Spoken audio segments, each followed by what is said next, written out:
ஆலிஹி வஸஹ்பிஹி அஜ்மாயின்.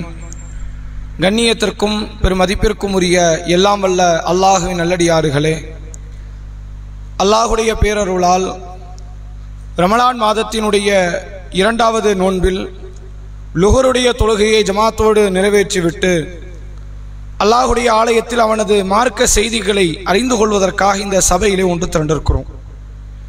இந்த ஹதீஸ் வகுப்பினுடைய இன்றைய தினத்தில் ரசூலுல்லாஹ்வுடைய வாழ்வில் நடந்த ஒரு முக்கியமான சம்பவத்தை குறித்து நாம் அறிந்து கொள்ள இருக்கிறோம். நீங்கள் பார்க்கலாம், சஹீஹ் முஸ்லிமினுடைய 2603வது நபிமொழியாக இதே செய்தி தமிழில் மொழிபெயர்க்கப்பட்ட சஹீஹ் முஸ்லிமினுடைய 4712வது நபிமொழியாக பதிவு செய்யப்பட்டுள்ள ஒரு நபிமொழி.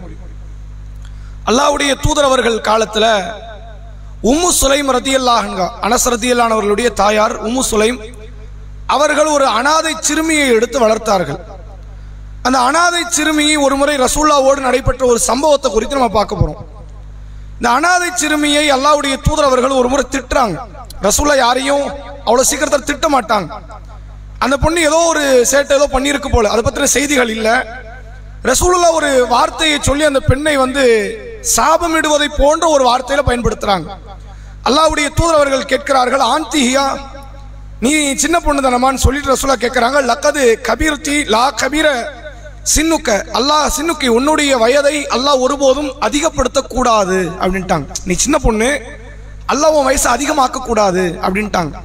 இது உண்மையிலே ஏறத்தாழ பார்த்தா சாபத்துக்குரிய ஒரு வார்த்தை மாதிரி தான். எந்த பொண்ணா இருந்தாலும் ஒரு சின்ன பொண்ணு அடுத்து எதை எதிர்பார்க்கும், பருவத்தை அடையணும், அடுத்த கல்யாணம் அப்படிங்கிற அந்த ஆசை கனவுகளோடு இருக்கும்போது உனக்கு அல்லாஹ் என்ன செய்யக்கூடாது, வயதை அதிகமாக்க கூடாது என்று அல்லாஹ்வுடைய தூதர் அவர்கள் சொன்ன அந்த வார்த்தை அந்த பெண்ணை கடுமையா உள்ளத்தை தாக்கிருச்சு. அழுது கொண்டே வீட்டுக்கு போறாங்க. அப்ப உம்மு சுலைம் ரதியல்லாஹு அன்ஹா கேட்கறாங்க, என்ன காரணம், ஏன் அழுவுற? அப்ப அவங்க சொல்றாங்க, நான் ரசூலுல்லாஹ்வோட இருக்கும்போது ரசூலுல்லாஹ் என்ன ஒரு கடுமையான வார்த்தையை சொல்லி சபிச்சுட்டாங்க. நான் வயசாக கூடாதுன்னு ரசூலுல்லாஹ் என்ன சொல்லிட்டாங்க. அதனால நான் இனிமேல் எனக்கு என்ன ஆகாது, வயதை ஏறாது, நான் சின்ன பொண்ணாவே வாழ போறேன், அதை நினைச்சு நான் வருத்தப்படுறேன், அழுகிறேன் அப்படிங்கிறாங்க. உடனே உம்மு சுலைம் ரதியல்லாஹு அன்ஹா, அது என்ன காரணம், ரசூலுல்லாஹ் செஞ்சிருந்தா அது காரணம் இல்லாம பண்ண மாட்டாங்க. நபி இடத்துல போய் கேட்போம். அந்த சிறுமியை அழைச்சிட்டு நேர நபி இடத்துல வந்துட்டாங்க. அல்லாஹ்வுடைய தூதரே, நீங்கள் என்னுடைய மாலக்கியா உம்மு சுலைம், உம்மு சுலைமே என்ன ஆச்சு அப்படின்னு கேட்கிறாங்க. அப்ப அவங்க சொல்றாங்க, யா நபி அல்லாஹ், அதாவத்தாலா யத்தீமதி, என்னுடைய இந்த அனாதை சிறுமியை நான் வளர்ப்பில் வைத்திருக்கக்கூடிய இந்த பிள்ளையை நீங்க அந்த பிள்ளைக்கு எதிராக துவா எதுவும் செஞ்சீங்களா அல்லாஹ்வின் தூதரேன்னு கேட்கிறாங்க. அப்ப அல்லாஹ்வுடைய தூதர் அவர்கள் சொல்றாங்க, ஆமா நான் செஞ்சது உண்மைதாங்கிறாங்க, அந்த வார்த்தையை சொன்னது உண்மைதான் அப்படிங்கிறாங்க. அப்ப எதனால நீங்க அந்த வார்த்தையை சொன்னீங்க, அந்த வார்த்தையை சொன்னதுனால அந்த பிள்ளையினுடைய மனம் பாதிக்கப்பட்டிருக்குமே, அதனுடைய சூழ்நிலை என்ன அப்படின்னு கேட்கிறாங்க. அப்ப அல்லாஹ்வுடைய தூதர் அவர்கள் தன்னுடைய நாவில் இருந்து வரக்கூடிய ஒரு மனிதனுக்கு எதிரான துவாவுக்குரிய வார்த்தையாக இருந்தால் அதனுடைய நிலை என்னங்கிறத ரசூலுல்லாஹ் அங்க தெரியப்படுத்துறாங்க. ரசூலுல்லாஹ் அந்த இடத்துல சொல்றாங்க, பாருங்க, இன்னமான பஷர், நானும் யாருதான், ஒரு சாதாரண மனிதன் தான். அர்தா கமா யுர்தல் பஷர், சாதாரண மனிதர்கள் எதுக்கெல்லாம் திருப்திப்படுவாங்க அதுக்கு நானும் திருப்திப்படுவேன். ஒரு காரியத்தை பார்த்தா ஒரு சாதாரண மனுஷன் சிரிப்பு வருமா இல்லையா, மகிழ்ச்சி அடைவான இல்லையா, நானும் அதை மாதிரி காரியத்தை பார்த்தா நான் என்ன செய்வேன், மகிழ்ச்சி அடைவேன், திருப்தி அடைவேன். அகலப கமா அகலபல் பஷர், சாதாரண மனிதர்கள் எதுக்கெல்லாம் கோவப்படுவாங்களோ எனக்கு அதுக்கெல்லாம் கோபம் வரத்தான் செய்யும். அந்த கோபத்தை வெளிக்காட்ட மாட்டேங்கிறது தனி. ஆனால் எல்லா மனிதர்களுக்கும் ஒரு காரியத்தில் கோபம் வரும்ல, எனக்கும் கோபம் வரும். ஆனாலும் அது மாதிரியான நேரத்தில் நான் என்ன செய்வேன்னு கேட்டா, ஃபைனமா அஹதின் தாவத்து அலைஹி மின் உம்மத்தி பி தாவத்தின், என் சமுதாயத்தில் யாருக்கு எதிராகவாவது நான் துவா செய்து விட்டால், ஒரு பிரார்த்தனை செஞ்சுட்டேன், கடுமையான ஆத்திரத்தை யாராவது ஏற்படுத்திட்டாங்கன்னு வைங்க, நம்ம என்ன திடீர்னு திட்ட ஆரம்பிச்சிருவோம். அதுவே ஒரு கடுமையான அநீதியாக இருந்தால் சபிக்க ஆரம்பிச்சிருவோம். ரசூலுல்லாஹ் சொல்றாங்க, நான் யாருக்கு எதிராவது ஏதாவது ஒரு துவாவை, ஒரு பிரார்த்தனையை நான் செய்வேனே, ஆனால் லைஸலஹபி அஹ்லின், அதற்கு அவர் தகுதியற்றவராக இருந்தால், யார் தான் தகுதி உடையவர், ரசூலுல்லாஹ்வுடைய சாபத்துக்கு தகுதி உடையவர்கள் யார் என்றால் குஃபார்கள், இணை வைப்பாளர்கள், அல்லாஹ்வின் விரோதிகள் மட்டும்தான் ரசூலுல்லாஹ்வுடைய பிரார்த்தனைக்கு எதிரான சாபத்திற்கு தகுதியானவர்கள். முஸ்லிம்கள் யாரும் ரசூலுல்லாஹ்வுடைய துவாவுக்கு ஒருபோதும் தகுதி படைத்தவர்கள் கிடையாது. அப்ப ரசூலுல்லாஹ் சொல்றாங்க, என்னுடைய அந்த துவாவுக்கு தகுதி படைத்தவர்களாக அவர்கள் இல்லை என்றால் ஐயஜாலஹா லஹு தஹூரன், அவர்களுக்கு அல்லாஹ் அதை பரிசுத்தமாக மாற்றி விடுவான். அது ஒரு பாவ மன்னிப்பா இருக்கு. அவருக்கு அது என்னவா இருக்கும், நான் திட்டுறது ஈமான் கொண்டவர்களுக்கு ஒரு பாவ மன்னிப்பாக, ஒரு சக்காத்தன், இன்னும் மேலதிக தூய்மையாக அது அமையும். குர்பன் குர்பா, இன்னும் அது அவர்களுக்கு இறை நெருக்கத்தை அதிகப்படுத்தும். யுகர்ரபு பிஹா மின்ஹு யௌமுல் கியாமா, மறுமை நாளில் அல்லாஹ்வோடு அவருடைய நெருக்கம் அதிகரித்து இருக்கும் என்று அல்லாஹ்வுடைய தூதர் அவர்கள் சொன்ன செய்தியை நம்மால் முஸ்லிம் என்கிற ஹதீஸ் கிரந்தத்திலே பார்க்க முடிகிறது. இது ஏராளமான பாடம் கொண்ட ஒரு நபிமொழி. ரசூலுல்லாஹ்வுடைய பண்பு என்றைக்குமே ஒரே நிலைதான், அது மாறாது. அல்லாஹ் குர்ஆனில் சொல்கிறான், ஃபபிமா ரஹ்மத்தி மினல்லாஹி லின்த லஹும். நபியை இறை அருளால் தான் மக்களிடத்தில் நீங்கள் நளினமாக நடக்கிறீர்கள். நபியுடைய குணம் மேன்மை பெற்றதுக்கான காரணமே நளினம் தான். ஒரு பெரிய பெரிய ஆலய ரசூலா திட்டாத போது சின்ன பிள்ளை திட்டுவாங்களா? ரசூல்லா ஒரு நாள் திட்ட மாட்டாங்க. அபூஜஹல் எவ்வளவு பெரிய அநீதியெல்லாம் பண்ணியிருக்கிறான், மற்ற காஃபிர்கள் எவ்வளவு பண்ணியிருக்கிறாங்க. ரசூல்லா கிட்ட வந்து ஒரு நபித்தோழர் கேட்கிறார், அல்லாஹ்வுடைய தூதர், நீங்கள் முஷ்ரிக்கு எதிராக துஆ செய்ய மாட்டீங்களா? இந்த யூத கிறிஸ்தவர்களுடைய அட்டகாசம் என்ன அதிகமா இருக்குது நமக்கு எதிராக, அவனுக்கு எதிராக நீங்க சாபம் இடுங்கிறாங்க. அப்ப ரசூல்லா சொன்னாங்க, சாபம் இடுபவனாக நான் அனுப்பப்படலைன்னா, நான் யாரு கிடையாது, சபிப்பவனாக நான் அனுப்பப்படவில்லை, நான் வந்து நற்செய்தியாகத்தான் அனுப்பப்பட்டிருக்கிறேன். அல்லாஹ் குர்ஆன்ல அப்படிதான் சொல்றான், வமா அர்ஸல்னாக இல்லா ரஹ்மத்தல் லில் ஆலமீன். நபியே, அகிலத்தாருக்கு உம்மை நாம் அருளாகவே அன்றி வேறு எதுவும் அனுப்பலைங்கிறான். அப்படிப்பட்ட அல்லாஹ்வுடைய தூதர் அவர்கள் அந்த மனிதன்கிற அந்த தன்மையில சில வார்த்தைகள் வரும், அது கடுமையான சொற்கள் வராது. அந்த வார்த்தையை கூட நீங்க பாருங்களேன், அல்லாஹ் உனக்கு என்ன தரக்கூடாது, வயதில் அதிகத்தை தரக்கூடாது.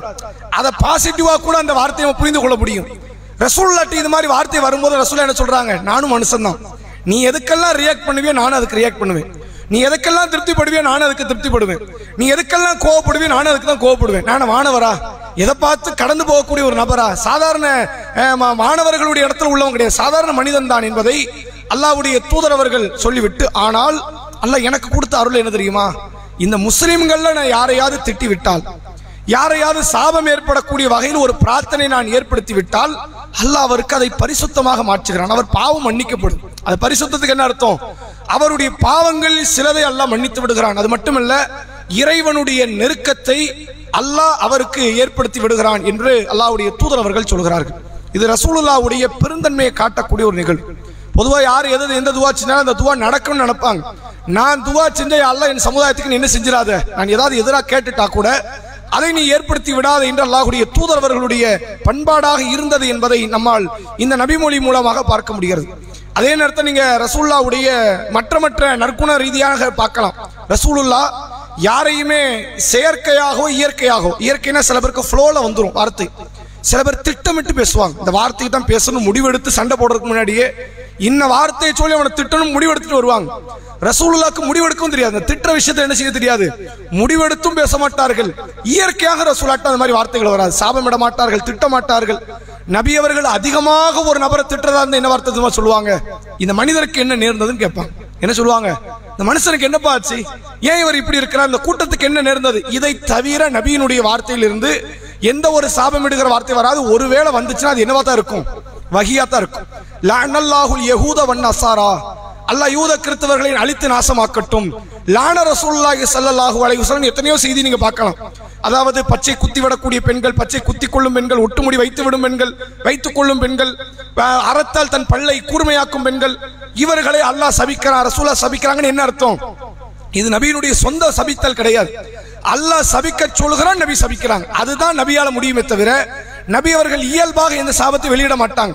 அப்படி ஒரு வேளை இந்த உம்மத்தின் மீது நபி அவர்கள் யாரையாவது எதிர்த்து ஒரு மனிதன்கிற அடிப்படையில் ஒரு தப்பிதமாக தவறுதலாக நபி அவருக்கு ஒரு வார்த்தை வெளிவந்து விட்டால் கூட ரசூலுல்லாஹ் அல்லாஹ்ட்ட எப்படி கேட்டு வச்சிருக்காங்க, இது ரசூலுல்லாஹ் சொல்றாங்க, இது நான் அல்லாஹ்விடத்தில் நான் ஏற்படுத்தி கொண்ட ஒப்பந்தம், நான் அல்லாஹ்ட்ட ஒரு ஒப்பந்தம் நான் செஞ்சுக்கிட்டேன், அல்லாஹ் நான் யாரையாவது பத்தி எங்கனையாவது தப்பா நான் பேசிடலாம். அதனால தான் ரசூலுல்லாஹ் அந்த மரண தருவாயில் வந்து கேட்டது என்ன, உங்கள் மனம் புண்படும்படி தான் நடந்தானான்னு கேட்டாங்க. யாருக்காவது கடன் எதுவும் கொடுக்க வேண்டியது இருக்குதான்னு கேட்டாங்க. குடுக்கல் வாங்கல் ஏதாவது பைசல் பண்ண வேண்டியது இருக்குதான்னு கேட்டாங்க. என்ன காரணம், நான் மனுஷன் தான், எங்கனையாவது ஏதாவது ஒரு தப்பு நான் பண்ணியிருக்கலாம், ஏதாவது ஒரு பாதிப்பை ஏற்படுத்தி இருக்கலாம். அப்ப ரசூலுல்லாஹ் அல்லாஹ் கிட்ட கேட்கிறாங்க, தன் சமுதாய மக்கள் எந்த ஒரு நேரத்திலும் இம்மையிலும் சரி மறுமையிலும் சரி என்னால பாதிப்படைஞ்சாங்கிற பேர் இருக்கூட. இந்த முகமது நபியால் நான் என்ன ஆயிட்டேன், பாதிப்படைஞ்சிட்டேன், எனக்கு பாதிப்பாயிடுச்சுன்னு ஒரு பேர் வரக்கூடாது. அல்லாஹ் நான் யாரையாவது திட்டி இருந்தால் அதை அவருக்கு பாவ மன்னிப்பாக வழங்கு, அதன் மூலம் இறைவா உன்னுடைய நெருக்கத்தை நீ அவருக்கு அதிகப்படுத்து என்று அல்லாஹ்வுடைய தூதர் அவர்கள் அல்லாஹ்ட்ட இது குறித்து முன்பே முறையிட்டிருக்கிறார்கள் என்பதை இந்த செய்தியின் வாயிலாக புரிந்து கொள்ள முடியுது. கூடுதலாக ஒரே ஒரு குர்ஆன் வசனத்தை நாம் பார்க்கலாம். திருக்குர்ஆனில் சூரா இஸ்ரா என்கிற பனி இஸ்ரவேல் என்ற அத்தியாயத்திலே அல்லாஹ் ரப்பல் ஆலமீன் சொல்கிறான், லக்கத் ஜாஅக்கும் ரசூலும் மின் அன்ஃபுசிக்கும், உங்களில் இருந்து உங்களுக்கான தூதர் வந்து விட்டார். தூதர் யாரு, வேற ஏதோ ஒரு ஊர்ல இருந்து வரல, வேற ஏதோ சமுதாயத்திலிருந்து வரல, வேற ஏதோ இனத்திலிருந்து வரல, மனித இனத்திலிருந்து உங்களிலிருந்து ஒரு தூதர் வந்து விட்டார். ஹரீசுன் அலைக்கும் அனித்தும், நீங்கள் சிரமப்படுவது அவருக்கு பாரமா இருக்கும். நீ கஷ்டப்பட்டு அவர் துடிப்பார், அடடா இவன் இவ்வளவு கஷ்டப்படுறானே, அவருக்கு அது பாரமாக இருக்கும்.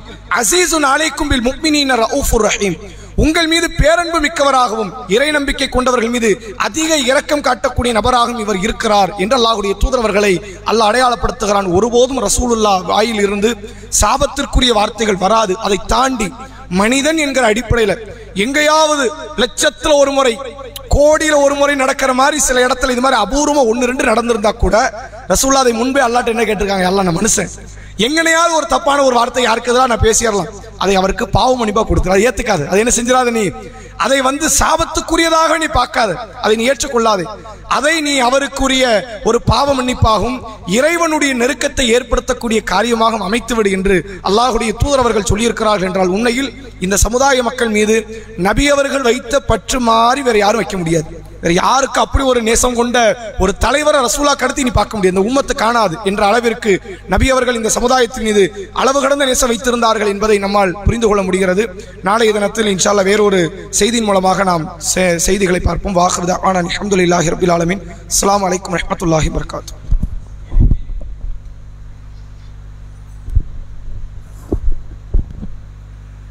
அல்லாஹ்வுடைய தூதர் அவர்கள் எப்படி இருப்பவர்களாக அனுப்பப்படவில்லை, சில வார்த்தைகளை நம்ம சொன்னோம். சொல்லுங்க, வேற சாபமிடுபவர்களாக அவர்கள் அனுப்பப்படவில்லை. இது தவிர நம்ம என்ன சொன்னோம், ரசூலுல்லாஹ்ட்ட இந்த பண்பு இல்லைன்னு நம்ம சொன்னோம். ஒரு 4 விஷயத்தை நம்ம பட்டியலிட்டோம், 4 காரியத்தை சொல்லி இந்த 4 நபிகிட்ட கிடையாது. இந்த 4 காரியம் வேற யாருக்கா சொல்லலாமா? நான் சொன்னதுக்கு அப்புறம் ஒரு ஞாபகம் வரலாம், கொஞ்சம் யோசிச்சு பாருங்க. அந்த 10 நிமிஷத்துல இந்த 4 காரியம், நான் 4ன்னு குறிப்பிடலை, நான் 4 பட்டியல் போட்டானோ, இன்னென்ன காரியம் ரசூலுல்லாஹ்ட்ட இருக்காது அப்படின்னு. சரி, அந்த அந்த பதிலை நம்ம ஏத்துக்கிறோம். நான் அந்த வேற பதில் சொல்லிடுறேன், அவங்க பேர் எழுதிக்கோங்க. ரசூலுல்லாஹ் இயற்கையாகவோ செயற்கையாகவோ எந்த ஒரு கெட்ட வார்த்தைகளை, அசிங்கமான வார்த்தைகளை பேசுபவர்களாக இல்லை, சபிப்பவர்களாக இல்லை, திட்டுபவர்களாக இல்லை. 4 விஷயம்.